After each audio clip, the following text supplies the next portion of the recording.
Shorthand high speed 130 words per minute, 7 minutes. 7 minutes. ఇది 11 నేను చెప్పామమ్మా ఇది ఇదా, ఎందుకంటే పదాలు చివరిని పడలేదు అని చూసి దాన్ని బట్టి. Right. 10 seconds, 5 seconds. Now write down. I am thankful to the honorable members who have participated in the discussion on this bill. The honorable member has moved this bill with the best of intentions.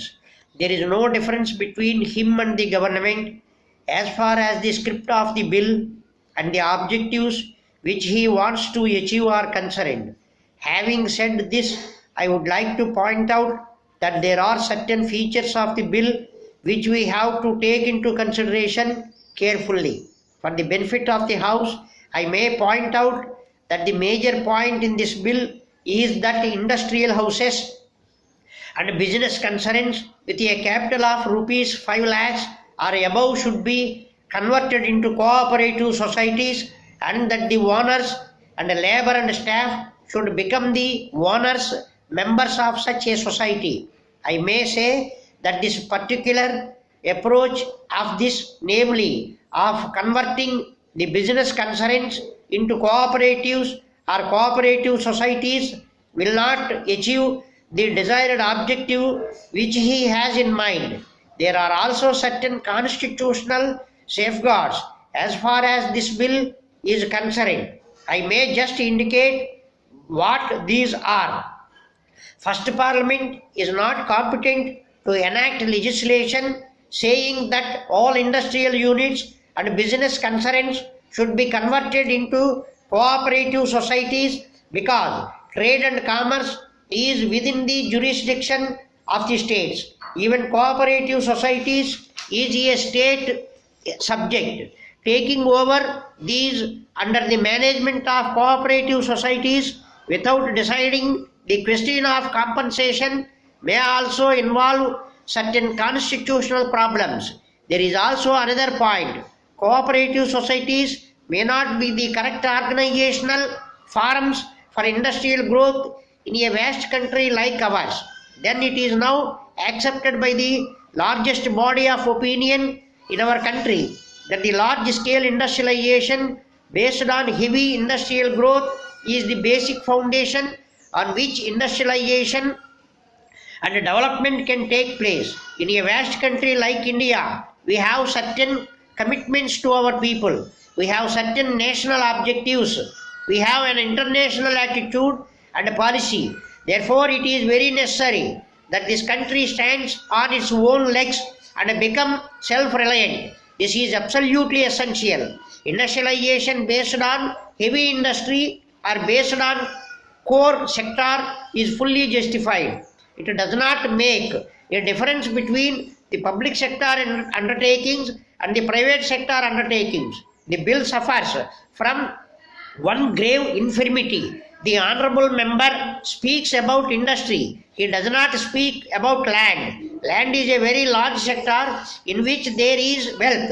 As a parliamentarian of repute, he should know that the basic problem of the Indian economy today is land reform. Without land reform, it will not be possible to solve many of the problems that our economy today is faced with. Some of the great difficulties with which we are faced are not only in industries but also in land.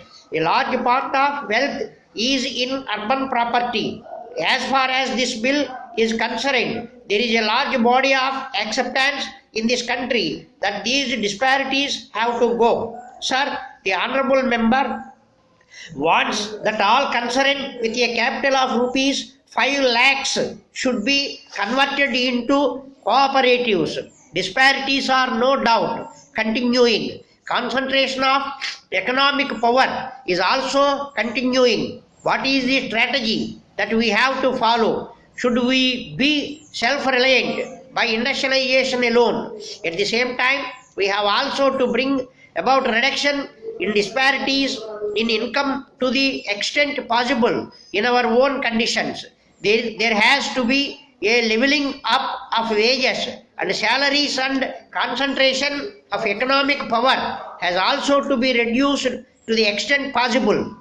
The point I am trying to make is this: what is the strategy that we will have to follow? The strategy that the honorable member has given is the conversion of companies into cooperatives. The strategy, I must submit, in all humanity is a utopian strategy, and it does not take into consideration the relative economic situation that exists in this country today. Though his intentions are good, the strategy of having a cooperative organization in a large country like India will not reduce the disparities that exist today. Then what should be the strategy be?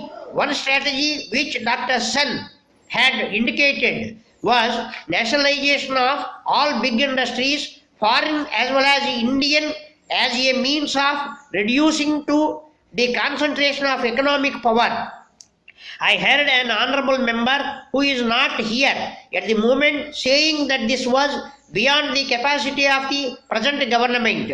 In reply to him, I may say that this government have shown the necessary political courage of nationalizing many industries. This is a reality. We may not be in a position to go the whole hog as Dr. Sen wants us to do in the present economic situation, having accepted some role for the private sector in the economic development of the country, and within the framework of parliamentary democracy which we have accepted, we may not be able to go the whole hog with it. But I do not think that it is a true or correct assessment to say that is beyond the capacity of this government, because from the very day this government came into power, their primary objective has been to put the public sector into commanding heights and to have planned development of the country. I may say that the strategy which government have been following is that